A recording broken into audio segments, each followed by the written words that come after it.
Trying to make a kamote cube. Pero bakit hindi pa umaano yung asukal? Ang hirap pa.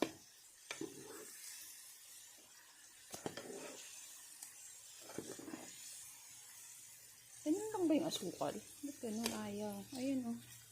Ba't matigas? Matigas na siya.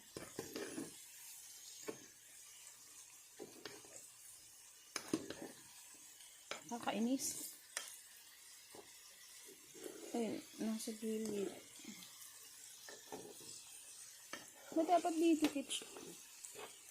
Baka pinrito ko na kasi. Baka palpak talaga. Ay, naku, nakakainis. May rihina. Ay, palpak. Ganyan siya. Oh.